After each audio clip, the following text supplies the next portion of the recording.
This episode is brought to you by Dragon Ball Legends, the ultimate Dragon Ball experience on your mobile device. Dragon Ball Legends features action-packed anime action RPG gameplay with Goku, Vegeta, Trunks, and all your favorite Dragon Ball characters. Summon your favorite characters from popular Dragon Ball anime series, such as Dragon Ball Z and Dragon Ball GT to Dragon Ball Super. Fight in real time against friendly or rival Dragon Ball players from across the globe in live PvP battles. Enter ratings matches with your favorite Dragon Ball characters and earn rating points and rewards. Unite with friends to defeat powerful foes in co-op. Dragon Ball Legends features the best anime fighting scenes on your mobile device. And now, Legends Festival is on, so you can get up to 300 free summon tickets. Are you ready? Download Dragon Ball Legends today. Available for free on both iOS and Android devices. Get ready, Ohio. FanDuel, America's #1 sportsbook, is coming to the Buckeye State. And to kick things off, you can get started with $100 in free bets as an early sign-up bonus. Just download FanDuel's top-rated sportsbook app. Make every moment more with FanDuel. 21 plus and present in Ohio. Bonus issued and non-withdrawable free bets that expire 30 days after FanDuel accepts its first real money sports wager in Ohio. Go live date. Unique user identity verification required. Offer ends on the go live date. Restrictions apply. See terms at sportsbook.fanduel.com. Gambling problem? Call 1-800-GAMBLER.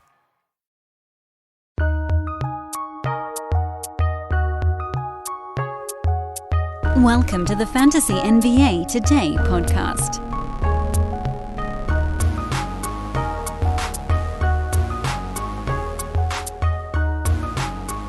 And I distinctly hope that everybody had a very Merry Christmas. Today the podcast is a little bit on the quiet side, not because my voice isn't back, but because my toddler is sleeping the next room over. And I just got back from a little 2-day vacation with the wife. I hope everybody had a marvelous holiday weekend. And I also realized that this podcast is coming out way late on a Monday to be doing a reverse chronological lightning round weekend, but that's what we're doing anyway. So first off, hello, welcome to the show. This is Fantasy NBA Today, a sports ethos presentation. And we're once again, this is going to be the last one of these, so, don't get too attached or anything. But this is the last promo-free episode of Fantasy NBA Today for a while. Starting tomorrow, you're going to get promos so far down your throat, you're going to be, truly sick. It will make you sick. You can find me on Twitter, at Dan Bespers. I know I've taken a day or two off of the traditional grind on Twitter, although I did get the quick hits out this morning for the Christmas games yesterday. And, sometimes you just got to detether a little bit. Not all the way, but a little bit. So let's dive into the weekend. I know that games are going to be starting for most of you by the time you listen to this podcast, but I do think it's still worth our time to kind of go back through. We'll do all 30 teams. We're going to do them quicker than usual today, get you back to your business, and then tomorrow we'll kind of settle back in and have a more normal routine to our fantasy day. Starting in the evening on, I'm going to make sure I get this right, on Sunday night. It was weird to have Christmas on a Sunday, right? Because then you get this Monday holiday the day after. Everything's all confused. We'll do it again next week with New Year's. But regardless, Denver, overtime win. Nikola Jokic, 41, 15, and 15. He is a monster. He's sort of finding the Nikola Jokic form. He's pushed his way up to a tie for the number 3 spot this year by just going ridiculous level the last month or so. There he is again. After all this, Jokic, right where you expect him. Michael Porter Jr. still on a little bit of a minutes limit. They didn't want to overextend him here. He'll be fine. You can start him. I know this wasn't a great ball game. Jamal Murray looked great. Missed a bunch of shots, but otherwise everything looked pretty good for him. KCP continues his recent heater. Right now with the Nuggets, you can start the starters. I know Pope had that really slow stretch for about. He started, first 4 weeks were good. Next 4 weeks were not very good. Last couple have been a bit better. So he's startable. Aaron Gordon was much better in this one. He'll take a little bit of a hit here as everybody kind of gets up to speed, but I really do think, at least for now, you can start the starters in Denver, and Bruce Brown is no longer someone you need to worry about. On the Phoenix side, Landry Shamet, another huge ball game, and then promptly today we got news that he's dealing with Achilles soreness, and now he's out. So Chris Paul, who I don't know what's going on with his shot this year, but 16 assists is hard to argue with. If you take Shamet out of the mix now, you're left with guys like Damian Lee and Torrey Craig really having almost no choice but to do more stuff in Phoenix's next ball game. I already thought Torrey Craig was a pretty safe ad with Booker out, and now that becomes even more safe. I don't know how much I trust Damian Lee. He's probably going to start their next ball game, which is tomorrow. So I guess we have a little bit of time to think about it. But honestly, there's so many shots available now that you almost have to do it. Like there's too much there. So just go for it. Torrey Craig, pretty safe. Damian Lee, probably also somewhat safe. Golden State beat Memphis. I think the only real note on this ball game was, two. Dante DiVincenzo played well for the Warriors, logged 32 minutes. I don't know what the deal is with Wiggins. We heard that Steph Curry might be back in about 2 weeks.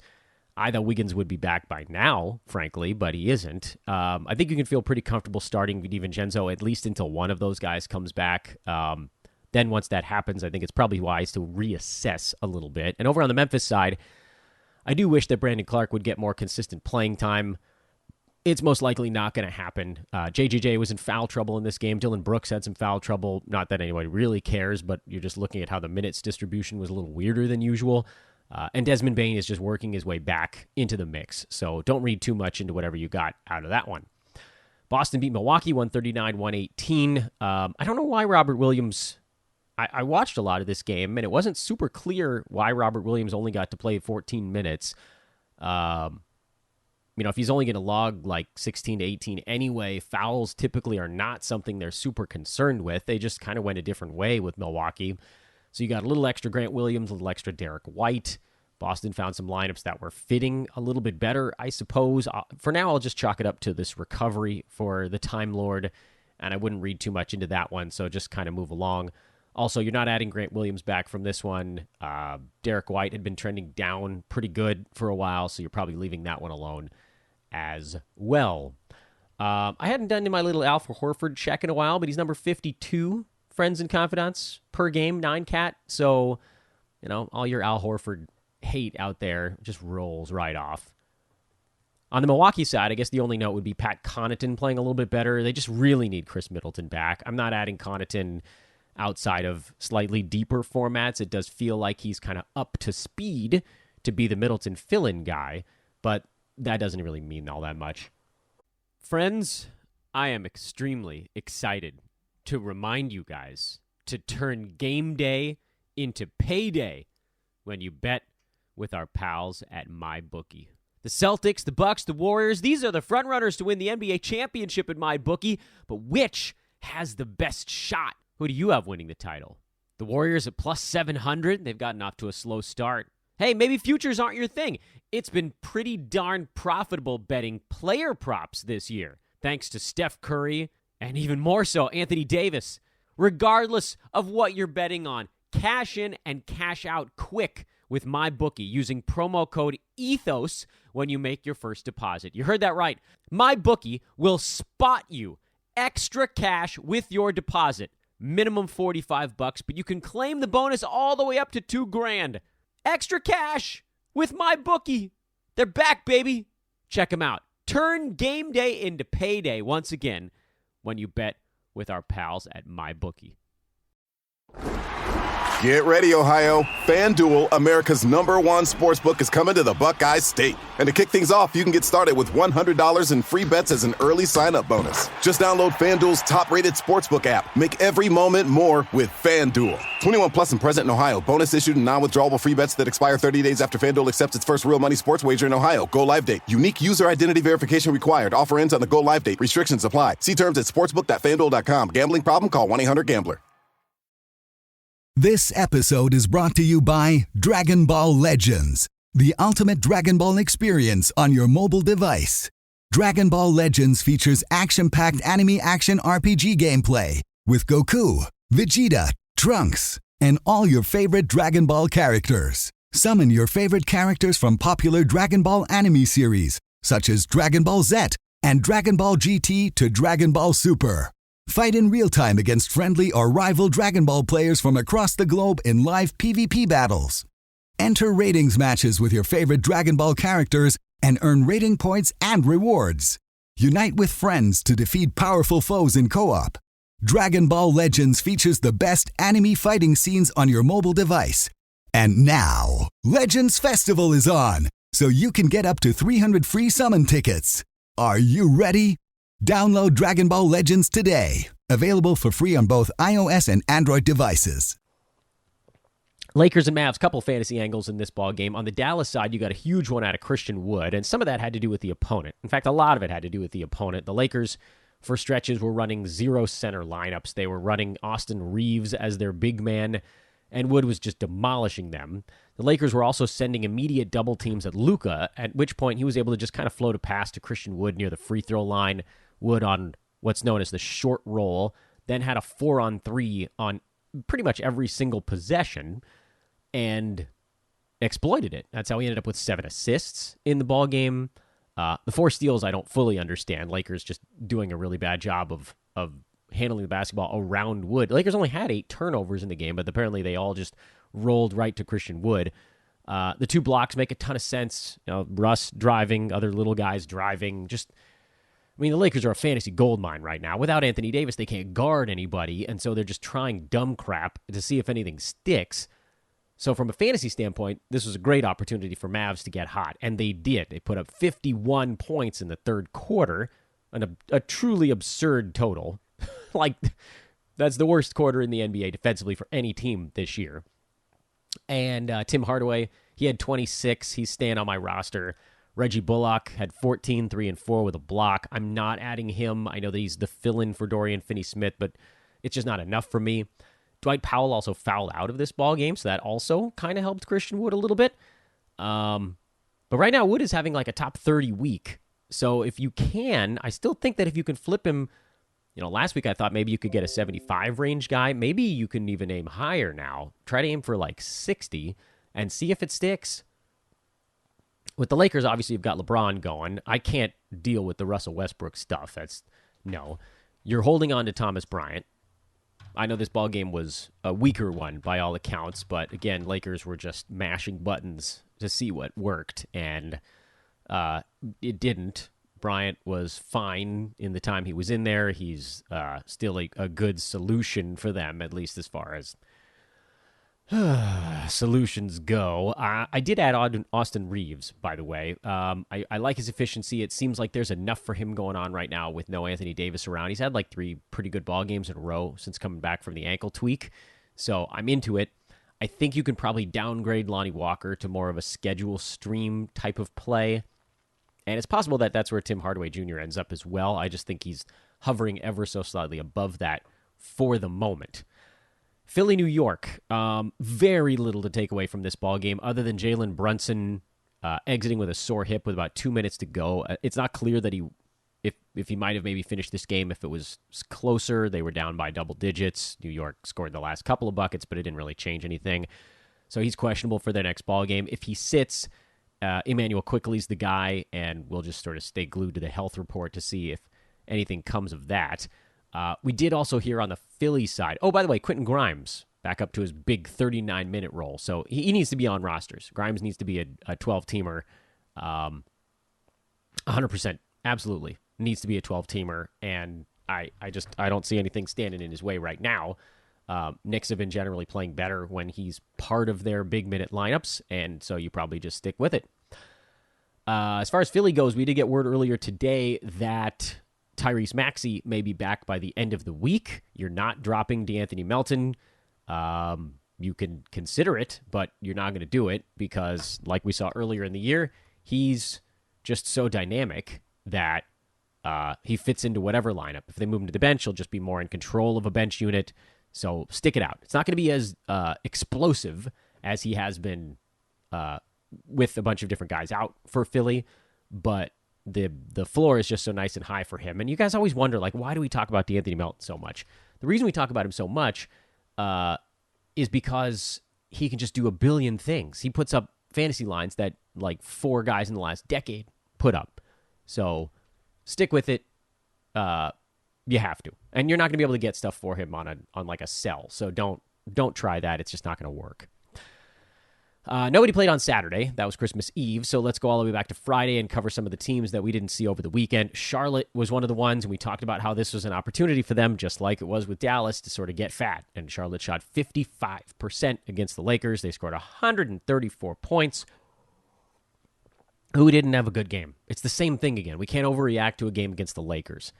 Kelly Oubre had 19. Even Gordon Hayward was okay in this ball game in his kind of clunky way this year. Mason Plumlee, good ball game. LaMelo, big game. Rozier, big game. PJ Washington had his first big game in a while. Don't overreact to it. The Lakers defense is just so bad that it's pathetic. So make most of these Charlotte, if you're thinking about doing something with Charlotte, make it happen again. Like I talk about Gordon Hayward as I think someone who's a drop. This is probably one of his best games of the year because the efficiency was a little bit better. Let's see how he does against a team that's not sort of a joke right now, or PJ Washington against a team that's not a joke right now, before we make any large adjustments there. Domantas Sabonis busted his hand late in the Kings' loss at home to the Wizards. That's a really bad development for the Kings and for my season win total over bet. I'm really hoping this doesn't turn out to be a super long-term thing. He's doubtful for the next game right now. If he sits, we don't really know what the hell's going to happen. Seriously, you could try to get out in front of it, but the Kings have also been kind of button mashing at the center position. We saw extra Trey Lyles in this ball game. Game got out of hand a little bit, so that also played a role. I don't think they're comfortable going to Rashawn Holmes as the backup center anymore. I truly have no idea.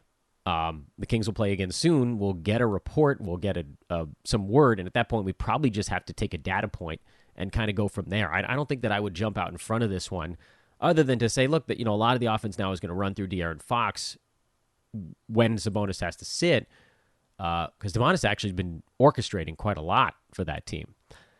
On the Washington side, badly needed win. Porzingis came back from an illness, maybe a little bit too soon. He didn't look particularly good in this one. Rui Hachimura had 21 points in 27 minutes. He's not really a 9-cat guy, but keep an eye on him in case he carves out a role as kind of a bench scorer, more of a schedule stream level play. They went big, too, Washington did, with no Denny Avdia and no Will Barton. I don't know that necessarily played a role, but Porzingis shifted down to the power forward spot. Daniel Gafford started alongside of him, but didn't do enough to warrant a look there. Monte Morris had a better ball game, but he did it in a super efficient shooting night, including the 6-for-6 free throws. Don't read too much into that. The 3 steals is also a thing that's not sustainable for Monte, so mostly leave it alone. And then DeLon Wright came back, had 2 points and 8 assists with a steal. He's not going to be able to keep up the 4 defensive stat pace he had his first 3 games of the season prior to the leg injury.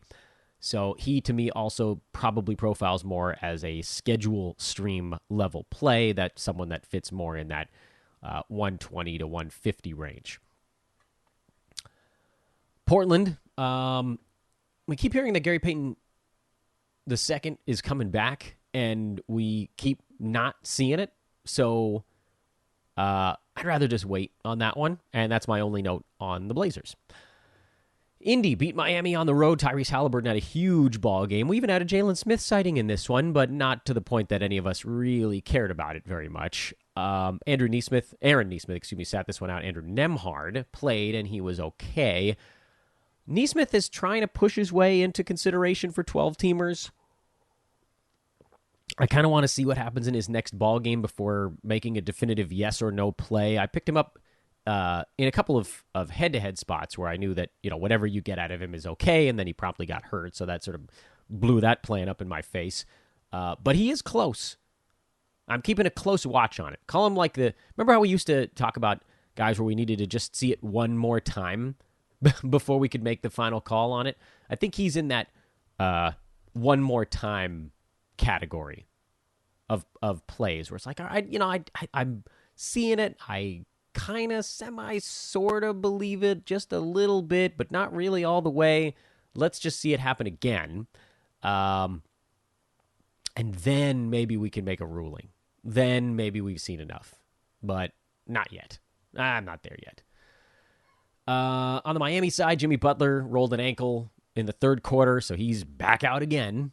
The Jimmy Butler experience. Victor Oladipo slowed down a lot. Still played 28 minutes. I'd try to hold on to him a tiny bit longer if you could. Especially now with Butler going back down. If Oladipo can give us giant steals numbers, that's the way that maybe this thing could work. And that's kind of why I'm hanging on to it just in case. Otherwise, you're just going to get a bunch more Kyle Lowry, a bunch more Tyler Hero.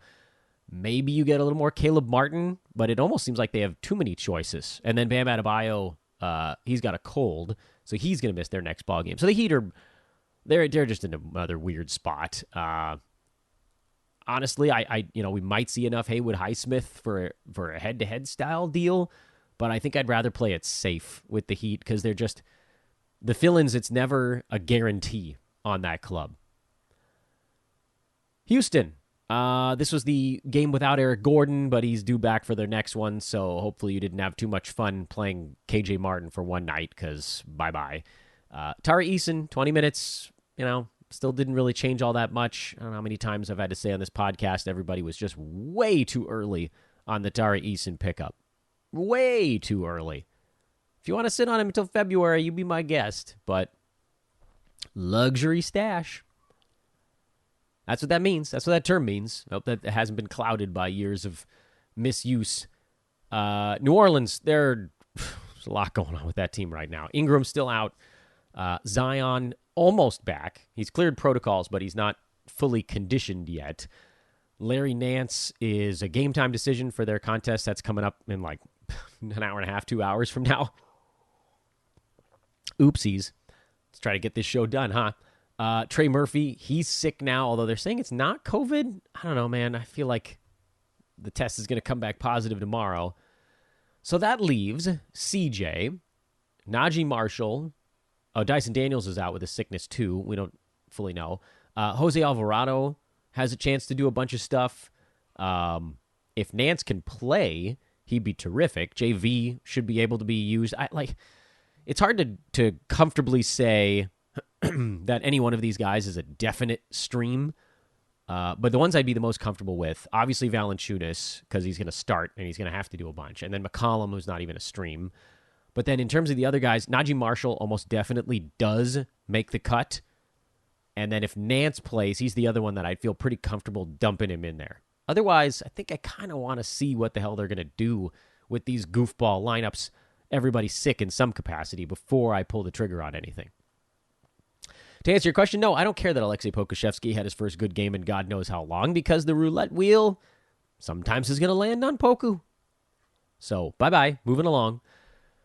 Royce O'Neal had 5 3-pointers, shot 6 of 9 for Brooklyn, but all of a sudden now the rebounds, the assists, the steals, and blocks have disappeared. So I don't really know what the hell's going on with O'Neal these days. He's fallen back into a schedule stream category. Some of it might be the TJ Warren effect. Yuta Watanabe playing better has also been a role in that. His minutes have still tended to be pretty good, but his job has changed. And some of that I think is Ben Simmons kind of getting up to speed as facilitator as well. So I don't think Royce O'Neal is someone that you definitely have to be starting right now. I think he makes a lot of sense when their schedule is good, which was for a while, not so much anymore. Downgrade him from must start to more like schedule stream play. Minnesota. Naz Reid got 25 minutes off the bench in this game. Did not see that one coming. There wasn't a whole lot of foul stuff going on. He just got a little bit of bonus run. Finally, Austin Rivers turned back into Austin Rivers. We kind of knew that was coming. Still no Kyle Anderson, which makes this a really difficult team to piecemeal right now, because you got Anthony Edwards, you got D'Angelo, you got Rudy Gobert. Jaden McDaniels is startable these days with a bunch of guys out. But what if Kyle Anderson comes back? He's been dealing with back spasms. He's been dealing with a flu. I don't actually know what that does to this lineup, but I would assume that he slots back into the starting 5, and then I think I'd probably play Slow-Mo, and I'd be really careful about Jalen Noel, Naz Reid, guys like that, and certainly careful about Austin Rivers, although I don't know that anybody needed a reminder about that ball game. Detroit got blown out in Atlanta, so don't read too much into the box score, but the main guys for Detroit got the minutes that you expected. Remember how late last week we talked about Isaiah Stewart kind of being someone that was really on his last life fantasy-wise? I think you can probably cut ties. It's not there. Jalen Duren has taken whatever good stuff could have come for Stewart, which would have been kind of the big man stats, and those belong to him now. And so Stewart's shifted down. He's more of the power forward. He's floor spacing. That's always bad for a big man. Killian Hayes, better ball game here, still a low-end point guard play. And, that's kind of the run-in story with the Pistons these days. This was an easy one for Atlanta, but there was a fantasy story, and that was that Clint Capella re-aggravated his calf, almost called it a hammy. So Onyeka Okongwu moves back into the spotlight. Even if they start John Collins at center, which they might do, there should still be enough for Okongwu coming off the bench, getting more in that 24 to 29 minute range instead of 20, 18 to 20. It's a big jump for him. I think, honestly, he's probably better when they've got a bunch of good players around him because he's just going to be open for more stuff. This, of course, was also a game against a very bad defense, so that was good for everybody. Hold on to Bogdan Bogdanovic. He's another guy that profiles in that kind of shooting guard fantasy stat set, but his is a little bit more chiseled than some of the other shooting guards we've talked about earlier in the show. So hold Bogdan, pick up Okongwu as the stream, and I think they're probably going to be pretty gentle with Capella now, since tried to come back and it didn't work. Chicago, another game winner. They've won a few in a row, and Nikola Vucevic has been, he didn't hit the game winner, but he's been significantly better in these ones. He's moved inside the top 30 on a per-game basis. He's one of the league leaders in games played at 32 of them. And as a result, his overall totals value is climbing all the way up now to number 16. Awesome. No Caruso, so a little bit of a better game out of Ayo Dosunmu. I don't think there's enough for him or Patrick Williams with just Caruso down. It's the same story with Chicago. You need one of the big usage guys to be out for any of those fringe guys to move across the cut line. No fantasy notes on the Cleveland Cavaliers. I have none. Everything is as expected with that team. And frankly, it's kind of the same story with Toronto. Scotty Barnes has been playing better. Freddie VanVleet's been playing better. They seem to play better against the Cavs for whatever reason. Just a good matchup. I guess the only thing you could talk about is Gary Trent just sort of not getting anywhere near his fantasy value this year, and that's been super annoying.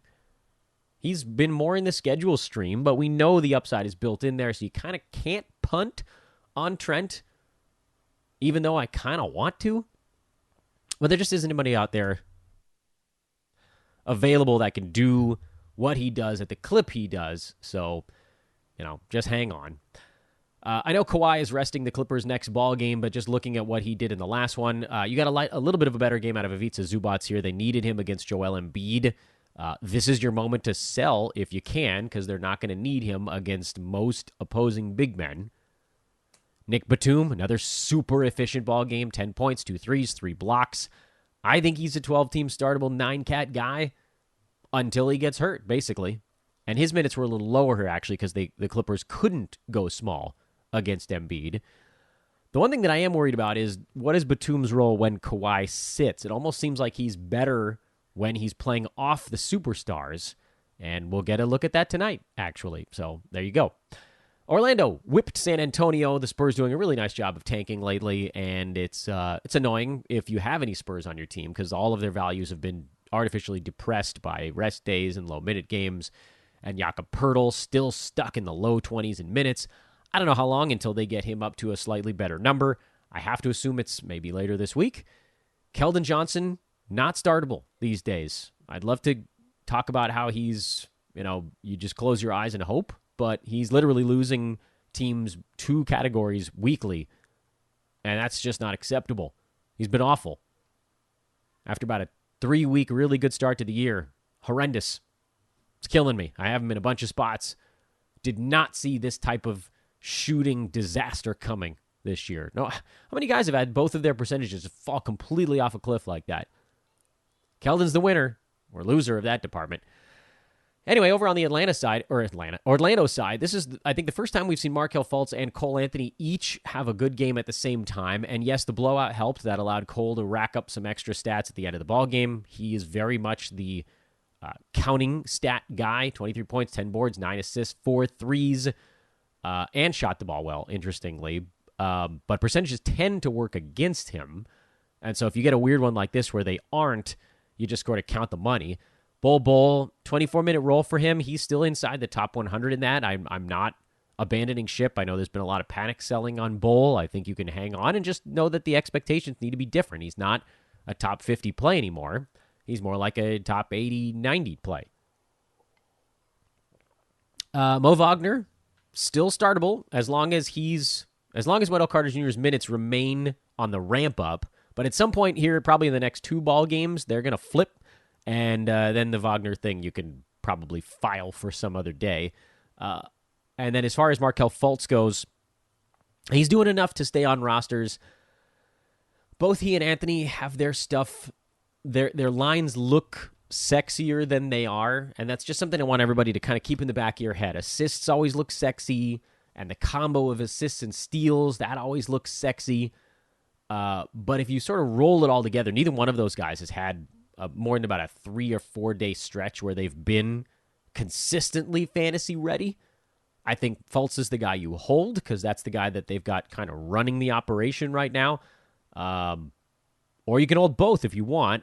On the Roto side, I don't know that I'm comfortable starting either of them in a games cap format. And then with head-to-head, yeah, I mean, you start them, right? You take whatever stats they give you, and that's probably an easier hold actually on the head-to-head side in Roto because with Roto, you're just kind of squatting on it.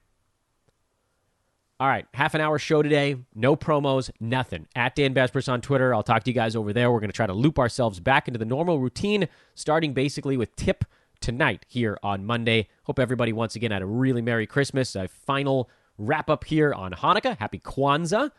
Yep, we're knocking them all out here. I think Hanukkah finished up yesterday, if I'm not mistaken. I don't know, we was on vacation, so we didn't bring the candles. All right, we'll talk to you guys tomorrow. So long, everybody. Speed round in the books.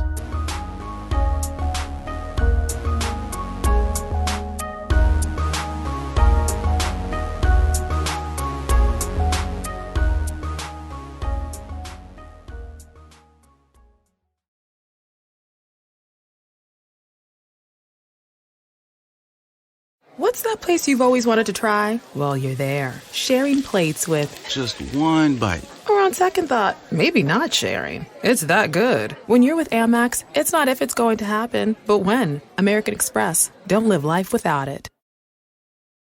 Fact or myth? In the big game, the coin toss usually comes up heads. That is a myth. In fact, tails has come up more often in recent years. Football is full of myths, like the pigskin isn't actually made of pigskin. Gambling is a share of myths too. Unfortunately, believing gambling myths can cost you a lot of money. So learn what's myth and what's fact at KeepItFunOhio.com. You'll also find helpful tips, interesting quizzes, and great games, all to help ensure gambling is always fun.